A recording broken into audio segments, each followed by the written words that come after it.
Okay, up next we have Reach Bar. Reach Bar, the stage is yours. Good evening. I am Eva Quigley, a junior studying nutritional sciences at UConn and the founder and CEO of Reach Bar, the only bar you'll ever want to reach for. Next slide, please. A problem I identified is that in the United States, less than 9% of Americans are meeting the daily vegetable intake of 2 to 3 cups, and this percentage is even lower in low-income areas, especially among children, due to the cheap nature of sugary products. Of the 10 leading causes of death in the United States, 7 are from chronic diseases such as type 2 diabetes and heart disease, but these diseases can be easily prevented by eating diet rich in fruits and vegetables daily. Next slide, please. In response, I launched Reach Bar. Our mission is to provide a vegetable-based nutrition bar to supplement the dietary needs of young adults. Our core values involve nutrition and well-being, transparency, and charity. For every bar sold, a bar will be donated to a child from a food insecure household. Reach Bar is a vegetable-based nutrition bar that has a full serving of vegetables and is certified plant-based, vegan, and non-GMO. The bar is not meant to serve as a meal replacement, but instead meant to supplement the nutrients that Americans are lacking in their daily diets. Next slide, please. This is the approved nutrition facts panel for Reach Bar. As you can see, each bar has only 12 ingredients, including peanut butter, dates, pea protein, and freeze-dried greens, as well as 11 grams of protein, and it meets 25% of the daily value for fiber. Next slide, please. Our target audience is young adults. According to surveys conducted by Mintel, young millennials are more likely to snack throughout the day, and statistics reveal that 58% of Americans in 2019 tried to eat more vegetables as a snack, and that the consumer interest in vegan snacks is highest among 18 to 30-year-olds. A Forbes article released in 2017 revealed that millennials are loyal to transparent brands and clean label initiatives such as GMO-free and no artificial flavors, as well as charitable components attached to the product that they are purchasing. The charitable component attached to Reach Bar is that for every bar that is bought, one will be given to a child receiving free lunch in the U.S. school lunch program. The school lunch program benefits 29.4 million children daily, and 3/4 of the lunches in this program are free or reduced price. According to the USDA, children from food insecure households are more likely to receive their food and nutrient intake from these meals. So by providing them with our bar, they will have a guaranteed source of vegetables, protein, fiber, and other nutrients. Next slide, please. The U.S. nutrition bar market currently lies at around $9.6 billion, with protein bars capturing most of that market, and are expected to see a large increase over the next decade with total sales of $7.03 billion in 2027. Of the top trends in the U.S. bar market, such as high protein, high fiber, plant protein, Reach Bar can be fit into all three. Of the leading nutritional and health bars in the US market currently, none of them produce vegetable-based bars, and those that do, such as Bar, are severely lacking in important nutrients such as protein and fiber. This is why Reach Bar will be the only bar you'll ever want to reach for. Thank you for listening. Wow, thank you again. Right on time. Jennifer, would you like to ask the first question? Sorry about that. That was my alarm. Would you like to ask Yes, our Star Wars fan all the way through. Jennifer, would you like to ask the first question, please? Yes, absolutely. Great presentation. So how do you plan to get these bars to your customers? So currently the model that we plan on pursuing is direct to consumer.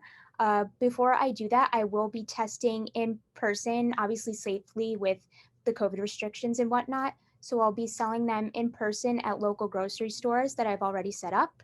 I plan on the purchase order I plan on making within the next month or so, and they should be arriving around February. So when that happens, I'll be selling in person and getting feedback. And then I plan on doing direct to consumer through Amazon and through our own website.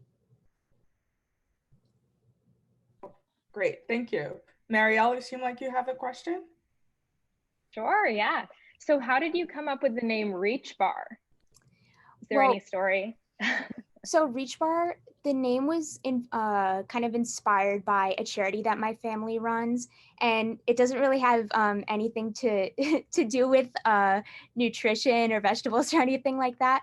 But I was inspired by the name because I feel like it can be applied to many things, like reaching for better health, kind of like that's the whole goal, is to encourage people to eat more vegetables. And so our goal is to have everybody reach for better health. And so that's why I decided to stick with the name. Definitely. Do you have any sales to date? No, we haven't sold yet, just because we just finished our prototype phase a couple of weeks ago. So here's the prototype bar here. This isn't like our official packaging or anything, but that is currently in development, and I should be getting our first shipment of bars around February or March, and then that's when we'll start selling. Great.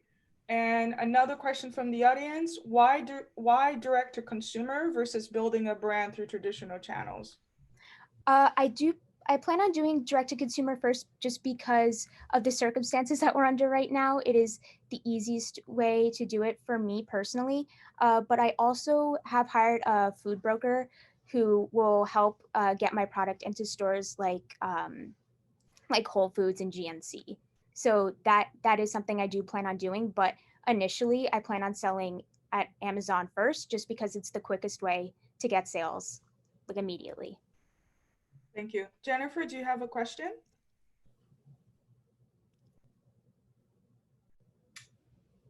I mean, I asked mine already. I don't know if there's any other questions from other judges. I do have a Vida question. looks like she has one, yeah. Actually, so I'd love to understand just kind of like the path to your final taste product, like the taste of your product. You know, what is the response? What is feedback on that? Yeah, so we've done a couple of rounds of prototypes. The first round, I taste tested to a number of different individuals, and the feedback honestly wasn't great the first round. And so that's why I decided to do a second round, and I got no negative feedback. And this was coming from children, adults, young adults, college students, people from all sorts of groups. And obviously, the goal with donating a bar to a child, to children, I wanted to make sure that children would like it, because children tend to be picky. So even though the bar does have vegetables, one of the most important things was making sure the bar tastes good. So that's what we did during our prototype round, and thankfully we're now at a point where we're very confident that the bar tastes great. But I also will be doing more taste testing after we receive our first shipment of bars. Thank you. And I'm happy to volunteer for that as well if you need. Great.